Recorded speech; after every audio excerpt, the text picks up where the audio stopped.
Bismillahirrahmanirrahim. Assalamualaikum warahmatullahi taala wabarakatuh. And very good afternoon to ladies and gentlemen.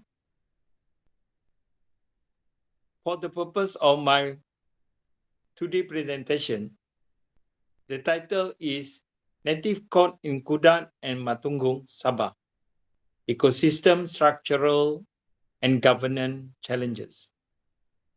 I would like also to introduce my research members team. They are Johan Johannes, Associate Professor Dr. Jabil Majabil, Dr. Badari Abdurrahman, and Dr. Janet Stephens. They are all of them based in Borneo Institute for Indigenous Study, University of Malaysia Sabah. To introduce the issues of native code in Sabah, I would like to explain that anak negeri or native is a status in Sabah, Sarawak, and Labuan in Malaysia to refer to the natives of the island of Borneo. Based on the federal constitution, all native are considered Bumi Putra Malaysia, but not all Bumi Putras are considered natives. According to Panglima Ismail 2018, native is a term widely used to refer Sabah Bumi Putra. Therefore, all government agencies that administer Sabah Bumi Putra affairs are named native, such as Native Courts, Native Affairs Office, and Sabah Native Affairs Council. Likewise, from the legal aspect of the word native in state law, in interpreting literally into English as a native. According to James 2001, this scenario is directly involved with the early history of the entry of Sabah in Malaysia and the policy of Islamization and Malayanization carried out by the government under the administration of Tun Datu Mustafa bin Datu Harun and Datu Arisi Saleh. According to them, the indigenous people of Sabah, particularly among ethnic Kadazan Dusun, see the use of the term indigenous by the government as it was an attempt to make all ethnic groups in Sabah align with the native of Peninsular Malaysia, which is dominated by the Malays. Meanwhile, the term indigenous was introduced by Dato' Ari Saleh in the Sabah State Statistic Book in 1980, which bring together all ethnic groups in Sabah as indigenous, together with ethnic group from Indonesia and the Philippines who have settled in Sabah. In 1985, this issue became a major political topic in Sabah that eventually led to the fall of the Haris Saleh governments. Nowadays, many Sabahan have higher education and work in the civil service, business, or academic in the cities, but they remain in touch with their hometown and continue the tradition and follow the customary law that has been inherited since generational. The indigenous customary law system forms the basis of the native court that exists in every district today. Led by native judges, the native court is one of the three Malaysian judicial system, and the other two being the High Court for civil cases and the Sharia Court for Muslim. Therefore, the study aimed to examine the structural ecosystem found in selected districts, namely in Kudat District and Pekan Kecil Matunggung, and aims to examine the governance of the native court found in MAN, both locations of the study. Indigenous administrative institutions are practiced in other Southeast Asian countries such as Thailand, Myanmar, Indonesia, and Vietnam. For example, according to DAM 1988, indigenous administrative institutions in Indonesia are led by individuals called Kepala Desa or Lurah. In Peninsular Malaysia, among the indigenous administrative institutions that are still active in the head of the Orang Asli community known as Tok Batin. Tok Batin is responsible for maintaining and ensuring the peace of the tribe, as well as being a liaison to the outside community. He also has the power to determine and set rules related to the tribe, impose punishment for offenses committed by the community members. Meanwhile, according to Hooker 1980, when Baron Overbeck and Alfred Dane Esquire acquired North Borneo from the government of Brunei and the government of Sulu in 1881, they found that there were already two laws or lex loci in North Borneo. These laws are the pagan customary law of Sabahan, who mostly live in the interior of Sabah, and Islamic law for Muslim native, who mostly live in the coastal area of the west coast and east coast of Sabah. Native court, or shortly MAN or Mahkamah Negeri, is a judicial institution that existed during the British North Borneo Company, occupying the state in 1881 until 1946. The native court system is a unique to the existing legal system in the state of Sabah or in Malaysia generally. Currently, the native court system is governed through the Native Court Enactment 1992. Research, according to Rafida, after achieving independence, the Sabah state government took the initiative to form the Sabah Bumiputra Affairs Unit. The responsibility of this unit is to oversee the customs disputes and administration conducted by the original court. Beginning in 1999, this unit has been upgraded and transformed into the Sabah Native Affairs Council's statutory company based on the Sabah Native Affairs Council Enactment 1998. The main objective of the council is to advise the state government on all matters related to the legal system and indigenous customs in Sabah, to study various indigenous customs and review from time to time indigenous customary law.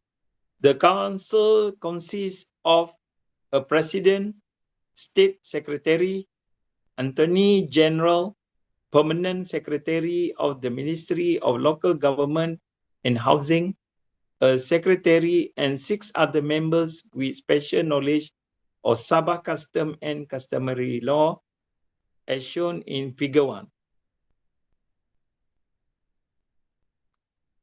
To gain the data in this study applies a qualitative approach using in-depth interview technique. The researcher has conducted a study on 2 native courts in Kudat district, namely the Kudat Native Court and the Matunggung Native Court. The informants involved in the study consisted of 3 district heads, 2 people from Man Kudat, and 1 from Man Matunggung. The data obtained were analyzed using thematic analysis and verbatim quotation. Now, I would like to explain about the research finding according to the main theme and sub-theme related to the objective of this study. The main theme finding according to native court system structures. First, the native court provides services for Muslim and non-Muslim clients. Most of the cases heard in MAN are matters among the non-Muslim community only, as stated by informant 1 as below.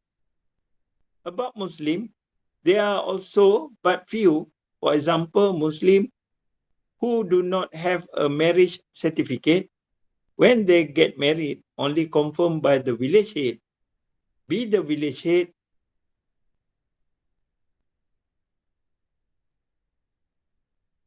who needs to manage, since the village head asks for the help for the marriage certificate, then MAN help them.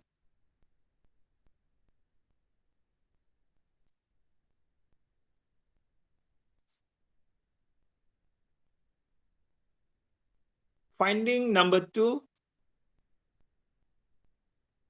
under native court ecosystem structure.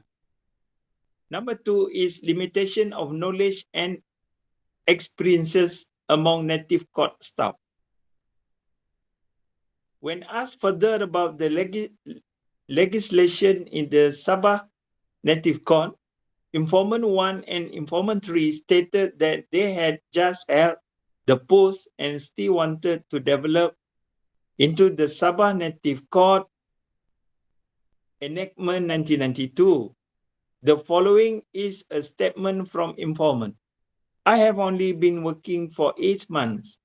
The real task of this man is to preserve the indigenous custom created by the Sabah state government. Finding number 3, under this native court ecosystem structure, is the form and interpretation of customary law used by MAN in each district are different. Based on the research of the study, the observation by the researcher in the field, there are limitations of knowledge and experience gained by the informant involved in explaining and answering the question posed to them. In terms of the application of the law in the Sabah Native Court, the informant stated that any form of customary law used by MAN in each district is different according to the custom of the tribe found in the district. This is explained as follows. Each ethnicity write their own law. Molbok already, Iranon, KDMR, and other ethnicity are still in the process of writing.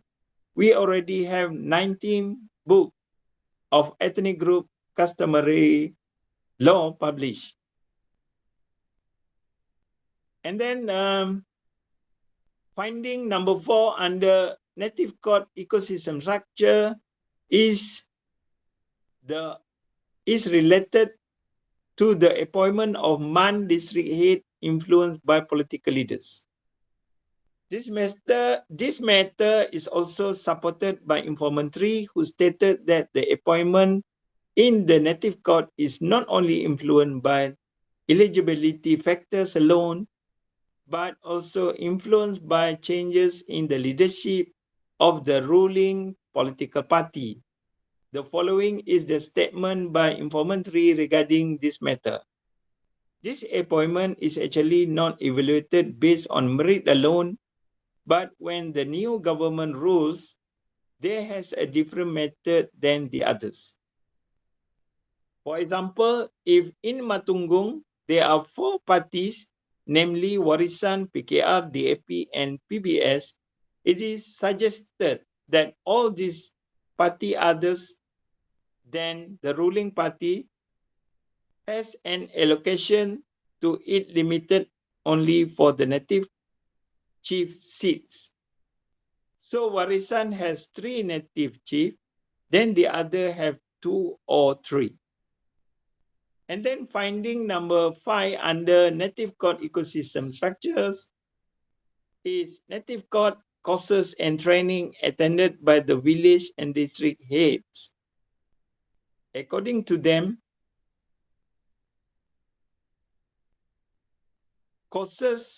there are courses organized by the Ministry of Law and Native Affairs for each month in Sabah, as well as training among the village head. According to Informant 3, this year there are a series of meetings like courses. The first was been held at Ilman between the native courts. It brought together all the district heads. There is one in our level. We have made one training session for the village head.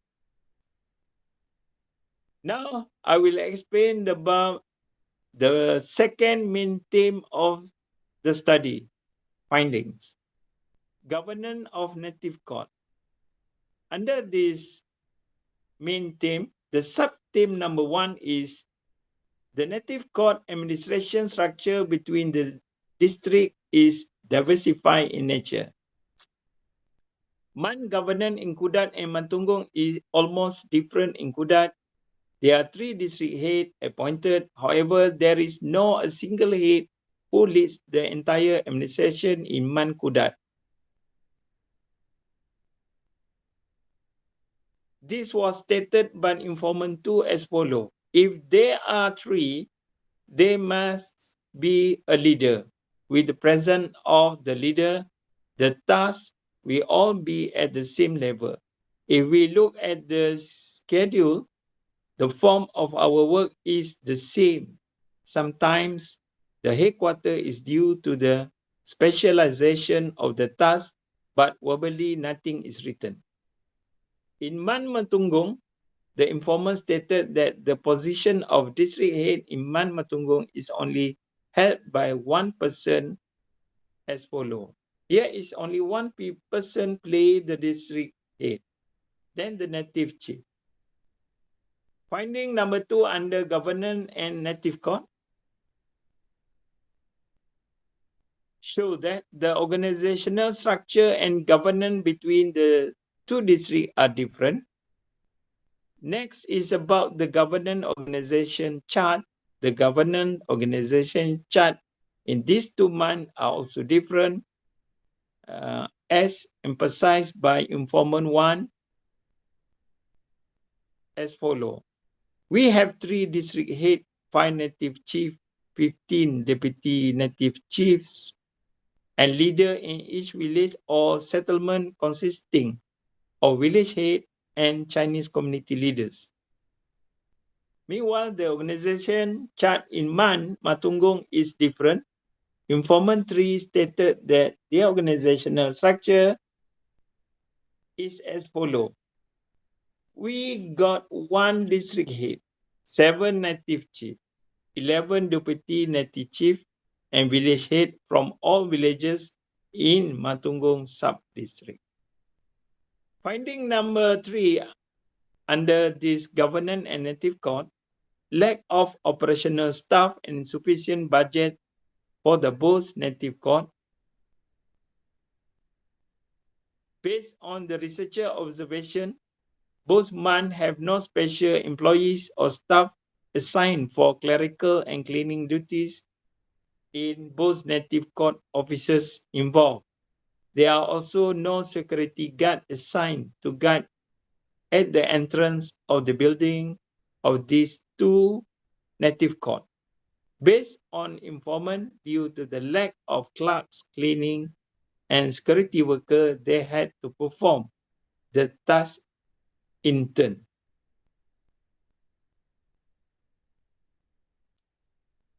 Finding number 4 under governance and native court is lacking in filing system and building maintenance budget.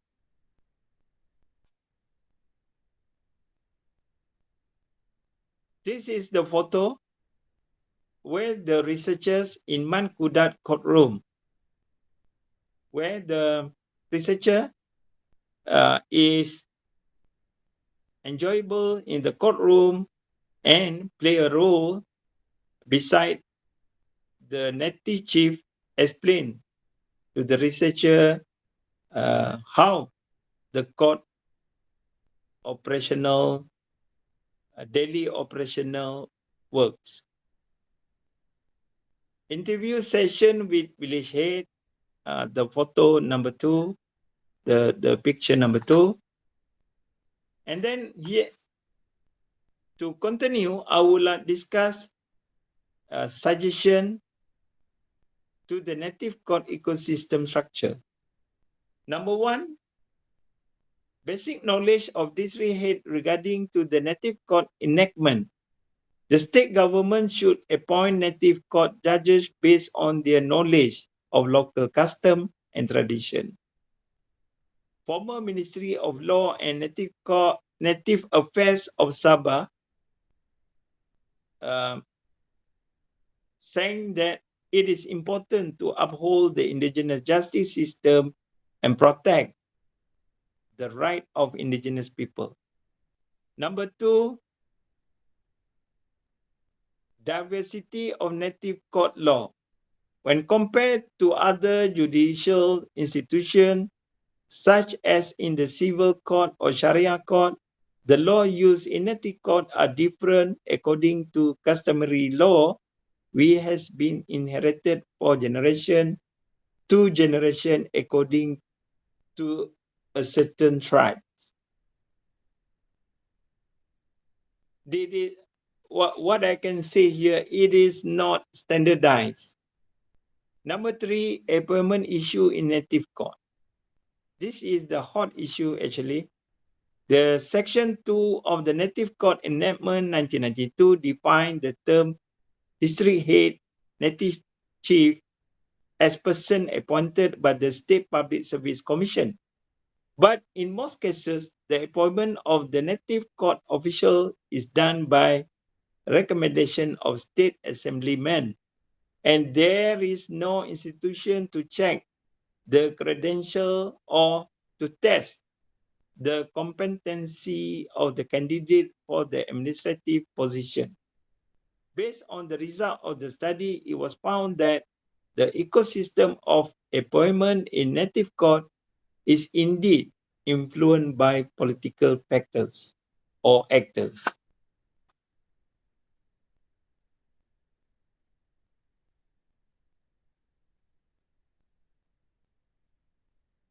Discussion regarding governance of native court based on research finding. Number 1, inconsistency of organization chart of the administration native court. Man Kudat has 3 district head, while Man Mantungong has only 1 district head. In addition, the numbers of appointment of native chief and deputy native chiefs in these 2 man is also different. Excuse me. This difference shows the inconsistency in the native court ecosystem as a whole in the state of Sabah. In Kudat, for example, due to the appointment of many district heads, the division of jurisdiction is also unclear. In fact, it also results in no individual being able to act as decision making as a whole due to the duplication of power. Excuse me.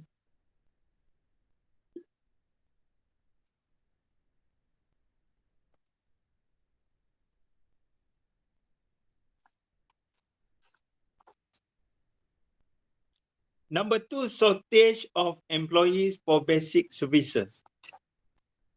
The shortage of workers in these 2 months has led to an increase in workload among the officers in the month. Apart from managing the affairs of the locals on the daily basis, they also have to serve as cleaning workers and clerks to facilitate the daily work process. Finally, apart from threatening the safety and workload of officers in the man involved, this matter indirectly affect work motivation among officers. This will indirectly affect the commitment of the employees involved, as Wang and Gupta stated that employee commitment or loyalty to the organization will decrease as the workload increases. Therefore, from the above discussion, I would like to conclude and say, after conducting a study on the structural ecosystem and governance of MAN in Kudat and Matunggung district, the researcher indicate that the administrative aspect in legal institutions based on customary law in Sabah still need to be improved. In-depth exposure courses and training can help in improving the quality of all entities within this organization. In addition, the need for standardization of MAN organization throughout the state of Sabah must be done. Finally, to see success in MAN, development in employee need for basic services need to be taken into account by the authorities in this regard. Thanks to University Malaysia Sabah for providing the special fund scheme Dana Khas SDK 008 2019 to ensure this study a successful implemented. Thank you so much.